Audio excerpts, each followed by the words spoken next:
She came home late smelling like a hotel lobby in certainty, and I didn't ask where she'd been. I just let the light in my study do the talking, because it meant I'd been awake long enough to stop believing her. Megan Parker was supposed to be home at 9. Not around 9. Not whenever this wraps. 9. That was her language when she wanted the house to run like a calendar invite. At 9:03, I told myself I was in traffic. At 9:17, I checked my phone once, like a man checking the weather, half hoping to be wrong. At 9:41, my gut started doing math. Not emotional math. Pattern math. The kind you don't teach in school because it makes people uncomfortable. I went into my study and turned on the desk lamp. It's a warm, steady light. Makes the room feel honest. I sat down in front of my monitor and opened a blank document, like I was going to work. I didn't type. I just stared at the screen while the story of my marriage kept trying to load, and every time it did, it looked older than it should have. Like software running on an operating system that had moved on without me. Midnight came and went. The house stayed quiet in a way that wasn't peaceful. Quiet like someone had removed something important and hoped you wouldn't notice until morning. At 12:26, I heard her key. No rush, no fumble, clean entry. The kind of calm you get when you've already rehearsed what you'll say. The door clicked shut, heels across hardwood. A pause at the bottom of the stairs, like she was listening for the version of me she expected. Then she walked toward the study. I didn't move, didn't close the laptop. I didn't pretend I was tired. I stayed exactly where I was, lit up by that lamp like a statement. She appeared in the doorway and wore her face the way she always did. Pretty, composed, slightly amused at the world for needing rules. But something else came in with her first. A smell, polished stone, linen, and that sterile sweetness hotels pump through vents to make everything feel expensive and anonymous. And confidence. Not the normal kind. The kind that says, I'm used to getting away with this. Mason, she said soft. You're still up. I watched her eyes land on the lamp, then the monitor, then my hands. Still, empty. Not doing anything that could be explained away as busy. That's when it happened. A tiny flicker. Half a second. The look people get when they walk into a room and realize the script might not be theirs anymore. She recovered fast. Megan always did. Long day, she added like that was the whole thing. I nodded once, slow, like I had time. Yeah, I said. It's been one of those. And I let the light stay on. People think you find out with a lipstick stain or a text that pops up at the wrong time. Sometimes you do. Most of the time it's smaller, cleaner, like a system running in the background. Megan didn't act like a guilty woman. She acted like a manager. Everything scheduled, everything optimized. Our life ran off her calendar like I was a department that needed structure. At first I told myself it was just her personality. High-performing, social, always on. Then I noticed the maintenance. Strategic affection after unexplained gaps. A hand on my chest when she wanted me to calm. Sex that showed up like a reset button after she'd been distant for days. And the phone. The phone was a whole language. The screen angled away. Notifications off. Battery low, excuses that didn't match how often she was glued to it. She'd leave it face down on the counter like it was a rule, not a habit. One night I walked into the kitchen and she swiped up so fast I didn't even see what she closed, just the motion. Like a reflex you don't develop from being private. You develop it from being trained. I didn't confront her, not because I was scared of her, and not because I needed her to confess, because arguments are where liars live.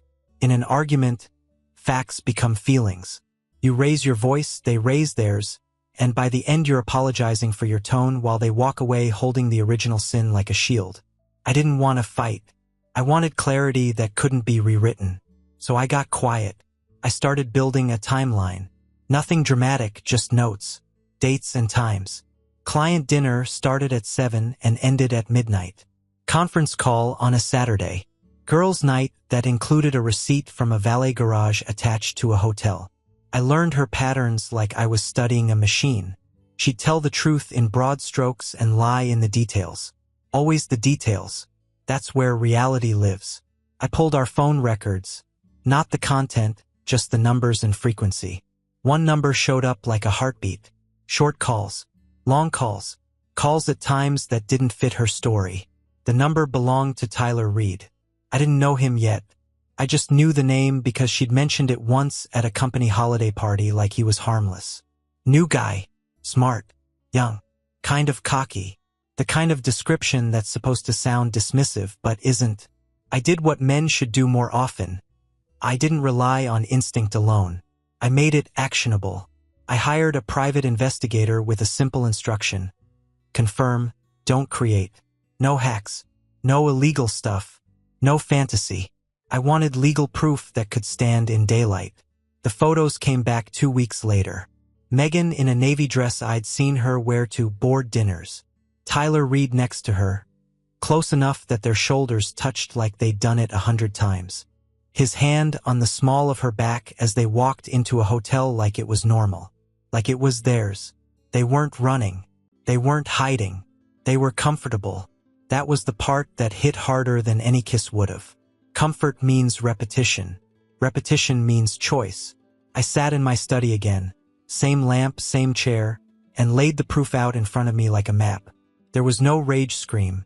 No punch-the-wall moment. That's movie stuff. What I felt was colder. A shift. The moment you stop hoping you're wrong and start deciding what you're going to do while you're still calm enough to do it clean. Because I wasn't trying to win an argument with Megan Parker. I was making sure that when I moved, it would be final and impossible to twist into a story where I was the unstable one. She stood in my doorway like nothing had changed. Hair is still perfect. Makeup is still intentional. Purse held at her side like a prop she didn't know what to do with now that the scene was different. "You're working late," she said, smiling small. I texted.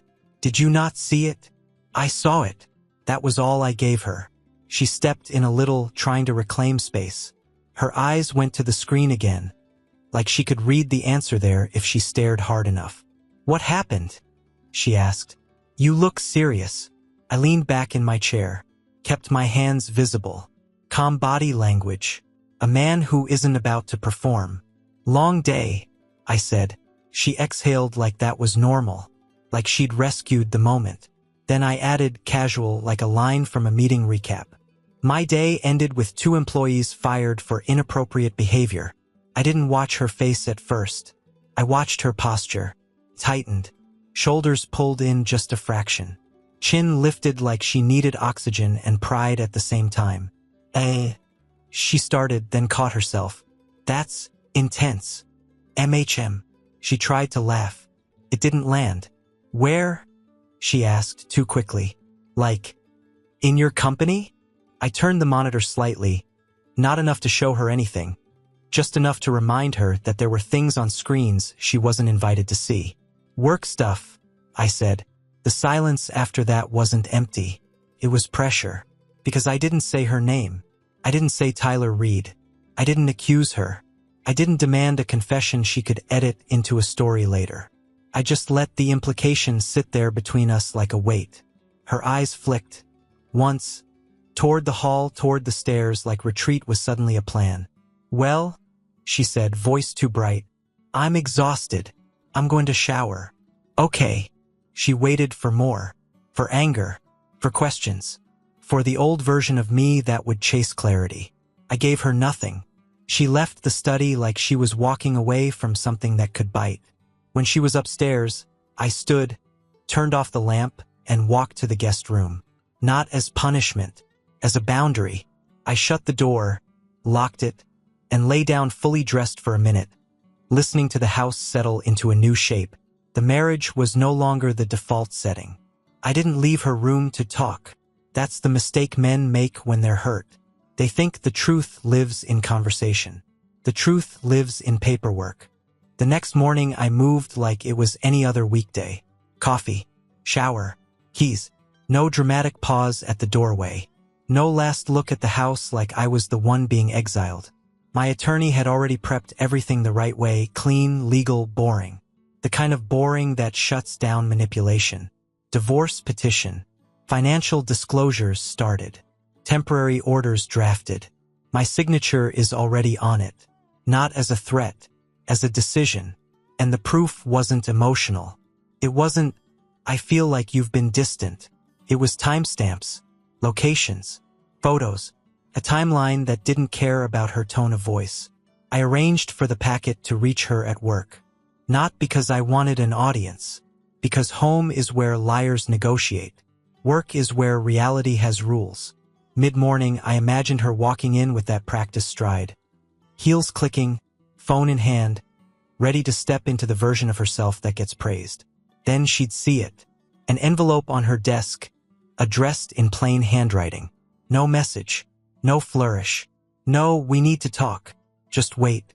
She'd sit down, open it like it was nothing. Then the first page, divorce papers. Second page, my signature already there. Then the photos, hotel entry, the car, the dinner, the way Tyler Reed's hand guided her like he owned the night. That's when the bargaining instinct would kick in. That's what cheaters do when the fantasy collapses. They sprint toward the nearest person they think can rescue them from consequences. She'd call Tyler. And Tyler, because he was young and brave only when it was free, would disappear the second it cost him anything. I wasn't trying to humiliate her. I was cutting off the stage before she could build it in my living room. Because explanations are where the story gets rewritten. Consequences don't rewrite. They arrive. I didn't call her boss. I didn't send an email blast. I didn't expose her like a teenager posting receipts. I didn't need to. Corporate America has a reflex. You show it risk, it flinches. You show it liability, it moves fast. 2 days after the envelope hit her desk, my attorney forwarded me a short update from a contact on their compliance side. Not gossip, not a rumor. Process. There had been a report. There had been documentation. There were photos that weren't open to interpretation, and there were policies written in clean language for moments exactly like this. It stopped being romantic the second it had receipts. I heard Megan's boss was Mark Sullivan, mid-50s, reputation guy, the kind of leader who smiles in public and turns cold in private when the company's name is at stake. He pulled her aside, not in front of people, not in a meeting room with glass walls, somewhere quiet where he could deliver the message without leaving a scene. From what I was told, his tone wasn't angry. It was embarrassing. Embarrassment is what you get when someone turns your high performer into a problem you now have to explain to a board. Tyler Reed was already gone. That part didn't surprise me. Men like him are loyal to the fantasy, not the fallout. The second HR turns the lights on, they become a ghost. But Megan didn't vanish.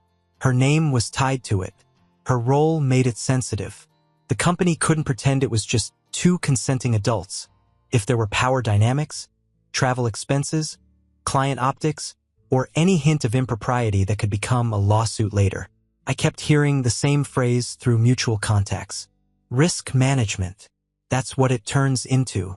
Not heartbreak, not love. Risk management. Meetings, legal review, people in suits deciding whether you're worth protecting.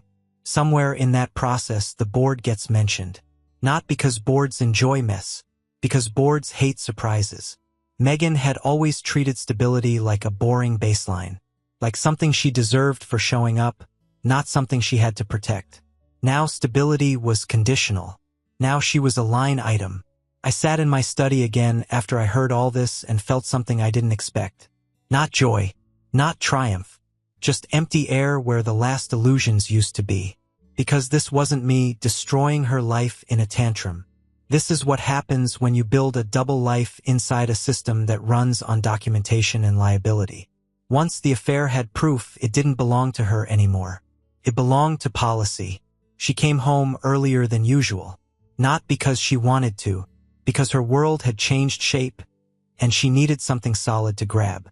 I watched her pull into the driveway through the front window. No anger in me, just focus. The same kind of focus you get when you're moving heavy furniture and you don't want to drop it. I'd already done what needed doing. 2 suitcases, packed with precision. Clothes folded, shoes paired, toiletries bagged. No drama items. No smashed frames. No torn photos. I wasn't trying to punish her. I was removing excuses. Next to the luggage sat an envelope. Inside were keys to a small apartment. Temporary, simple, clean. A place she could land without turning my doorstep into an emergency. There was also a check. Enough to cover deposits and basics. Enough to kill the line, "I have nowhere to go." People hear that and think it's generosity. It's containment. If you leave someone a reason to stay, they'll use it. If you leave them in a crisis, they'll make it your responsibility. And I refused to let my home become a courtroom hallway where she practiced speeches. She got out of the car fast, scanning the porch like she expected cameras, like she expected an audience. Then she saw the suitcases and stopped. For the first time since this started, she looked small, not in a weak way, in a realistic way, like the ground shifted under her heels. She walked up the steps and touched one suitcase handle like she didn't believe it was real. "Mason," she called, voice tight. "Open the door." I didn't. I stood inside, out of view, and listened. "Mason, please." Silence is loud when someone's used to you responding. She tried again, softer, then sharper. The tone changes were automatic, negotiation, wearing different outfits. I still didn't open the door, because if I opened it, she'd make it a scene. Tears, explanations, blame, rewriting. She tried to turn my house into a stage where she could earn a second draft. I wasn't giving her one. The hardest part wasn't locking her out. The hardest part was admitting the feeling underneath all my discipline. Grief and relief at the same time. I still loved the person I thought she was, but I couldn't keep living with the person she proved she had become. So I let the suitcases do the talking, and I let the door stay closed. The first call came that night. I watched it ring until it stopped. Then another. Then a text. "Can we please talk? Just 5 minutes." 5 minutes is how people drag you into 5 hours. 5 minutes is how they get you to say one soft sentence they can use as leverage. I didn't answer. By day 2, the tone shifted. "I made a mistake. I'm sorry. Please don't do this. A mistake is leaving your keys somewhere. A mistake is ordering the wrong thing at dinner. A mistake isn't building a second relationship inside your marriage and walking into hotels like you belong there." Day 3 was the reframe. "You've been distant too. We both haven't been trying." I felt alone. That's the script. Spread the blame until it's thin enough to swallow. Day 4 came with perfume, even through a screen. She sent a photo of us from last summer. Sunlight, smiles, the version of our life that looked good from the outside. Then, "Remember this? That's us. That's real." It was real. And so was the hotel. Both can exist. That's the part cheaters never want to sit with. By day 5, she tried urgency. Tyler Reed had vanished from her world the moment it got expensive. No more calls. No more brave little messages. The fantasy ran first when the real world showed up. That's when Megan came back toward me. Not out of love, but out of collapse. She wanted her stability back. She wanted her status back. She wanted the man who handled problems so she wouldn't have to feel consequences. She left a voicemail that sounded like she'd practiced it. "Mason, I'm scared. I don't know what's happening at work. I need you. Please, just let me in so we can talk like adults." Like adults. I almost laughed at that part. Not because it was funny, because it was familiar. Megan liked adult language when she wanted compliance. Here's what I did instead. I forwarded everything to my attorney. One line back through him every time.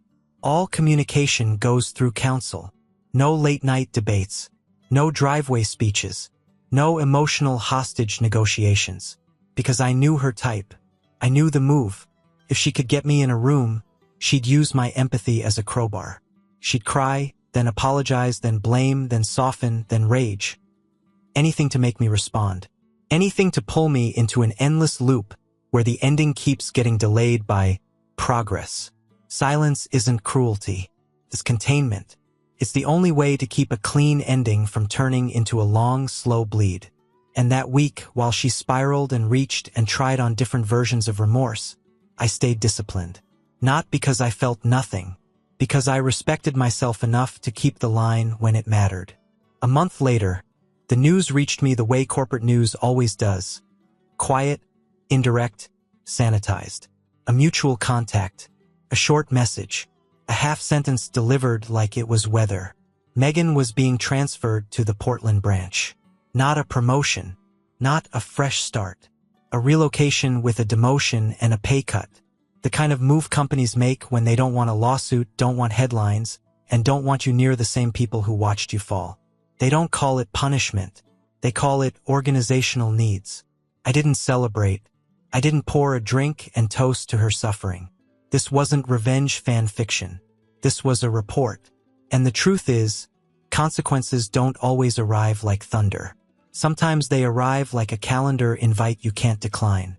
Portland meant cheaper living, smaller role, smaller money, smaller room to pretend she was still the woman who walked into boardrooms like she owned the air. It meant starting over inside a system that now had her labeled. That label doesn't vanish when you change offices. It follows, quietly, like a shadow you can't negotiate with. I thought about the way she used to talk about stability, like it was boring, like routine was for people who settled, like attention was oxygen and anything less felt like suffocation. She treated my steadiness like a resource she could spend. Now she was being reassigned to quiet, a different city, a smaller circle, less noise, less admiration on demand. And that's the part people don't understand about reputations. They don't die in one dramatic moment. They rot in public slowly. One closed door, one careful smile, one conversation that stops when you walk into the room. I sat with that for a minute and felt something close to pity, then let it go. Because pity can be a hook. And I wasn't going back to being hooked. What happened to her wasn't my job to manage anymore. My job was to keep building a life where her choices didn't get to keep echoing through my days. So I did what I'd been doing since the night she walked in and saw my study light on. I stayed quiet. I stayed exact. And I kept moving forward. The divorce didn't end with a shout. It ended with a pen. A Tuesday morning. Gray sky. No soundtrack. Just a clean calendar block my attorney labeled finalization, like it was a dental appointment. I drove alone. That was intentional. I didn't bring a friend to watch. Didn't bring a witness for emotional support. I wasn't walking into a cage match. I was closing a file. In the parking lot, I sat in the car for a moment and noticed something strange. My hands were steady, not because I was numb, because I'd already done the hard part weeks ago, the part where you accept reality without needing the other person to admit it. Once you stop waiting for an apology that fixes anything, you get your balance back. The building smelled like paper and stale coffee, the kind of place where people's worst decisions become normal work. My attorney met me in the hallway. He didn't ask if I was okay. He asked if I'd slept, if the numbers matched, if there were any last-minute surprises. I liked that. It was respectful in the way men understand. Treat me like I can handle it, and I will. In the conference room, everything was laid out clean. Documents stacked. Tabs labeled. Lines highlighted where signatures lived. Megan came in a minute later with her attorney. She looked different in a way that had nothing to do with makeup. The confidence was thinner. Not gone. Just less sure of itself, like a suit that doesn't fit the same body anymore. We made eye contact once. There was a moment where her face tried to pick an expression. Regret? Anger? Sadness? Something that might get me to move first. I didn't give her that. I gave her neutral. The same calm I'd used since the lamplit night in my study. Her attorney spoke first. Small talk disguised as professionalism. Mine answered in the same language. Numbers. Assets. Timelines. Terms. Megan kept glancing at me like she wanted me to break character and say something human. That's what she wanted, one sentence she could use. If I said, I never wanted this, she'd carry it like a trophy. If I said, how could you? She'd turn it into a debate. If I said, I'm sorry, she'd twist it into shared blame. So I said nothing until I had to. When the final set of papers slid in front of me, I read them slowly. Not suspicious, just precise. My attorney watched my eyes. Megan watched my face. I could feel her wanting a performance. Tears. A speech. A final argument where she got to claim the role of misunderstood woman and paint me as cold. I denied her all of it. I signed. Each stroke felt less like loss and more like a door clicking shut. When it was her turn, her hand hesitated. A small tremor in the fingers. Not dramatic, just human. She looked up at me again, like maybe I'd stop it by saying her name. I didn't. She signed too. The silence after was the closest thing to closure I'd ever trusted. Real closure doesn't beg to be witnessed. It just happens. Her attorney gathered papers. Mine did the same. Chairs scraped. People stood. Megan lingered half a step behind everyone like she wanted a private moment. Like she wanted to say something that might change the ending. I didn't give her one. I nodded once, not warm, not cruel. A simple acknowledgement that we were two adults leaving a room where the truth had been written down. Then I walked out. Outside, the air was cold enough to feel clean. I sat in my car and didn't immediately turn the key. Not because I was overwhelmed, because I wanted to register the feeling properly. It wasn't triumph. It was space. Space where her chaos used to sit. Space where my mind used to run in circles trying to solve her contradictions. Space where I used to replay conversations looking for the moment I could have handled it better. That space was mine now. The new routine started the same day, because the routine isn't boring when it's yours. It's a foundation. My apartment was smaller than the house, but it was quiet in the right way. No tension in the walls. No staged affection. No pretending. I kept it simple. Clean surfaces. Nothing sentimental on display. A few photos, my parents, my sister's kids, one shot of me and two friends on a fishing trip that had nothing to do with Megan. Morning gym. Not to punish myself. Not to become a different man overnight. Just to remind my body it still belonged to me. There's something honest about lifting weight when your life has been full of lies. The bar doesn't care what story you tell. It only responds to what you actually do. Work, focused. I stopped checking my phone every 10 minutes like bad news was on the screen. If something mattered, my attorney would contact me. Everything else could wait. Nights. Quieter than I expected. The first week, sleep was still a negotiation. My brain would reach for old habits, listening for the door, anticipating the late return, preparing the questions. But there were no questions left. That's the gift of finality. Once the decision is made, your mind stops trying to bargain. Therapy started in the second week. Not because I was broken, because I wasn't interested in dragging poison into my future and calling it strength. My therapist didn't ask me to cry. She asked me to tell the truth. So I did. I told her how I felt grief and relief at the same time. How I missed the idea of my wife more than the woman she became. How part of me wanted to hate Megan because hatred feels powerful. But the real power was refusing to let her stay central in my life. Some days were harder. Random triggers, hotel ads, certain songs, a navy dress in a store window. It didn't send me into a spiral. It just reminded me, healing isn't a switch. It's repetition. I kept the repetition clean. Gym, work, therapy, a few trusted friends who didn't feed the drama. Meals that weren't eaten over a sink. Sleep that slowly stopped being shallow. And one night, maybe 6 weeks after signing, I sat at my kitchen table with nothing playing in the background and realized I hadn't thought about Tyler Reed all day. Not because I forgave him, because he didn't matter. That's the final form of moving on. The villain becomes irrelevant. If I had one thing to tell any man listening, it's this: don't confuse calm with weakness. Calm is often the strongest thing in the room. Calm is what lets you see clearly. Calm is what keeps you from handing your future to someone who already proved they'll gamble it. Refuse the performance. Take the facts. Protect what's yours. Build a life that doesn't depend on anyone else's honesty. And when it's time to walk away, do it with your head up, without begging someone to value what they already chose to risk. Subscribe and stay one step ahead of cheaters. And trust me, the next story makes this one look like a fairy tale.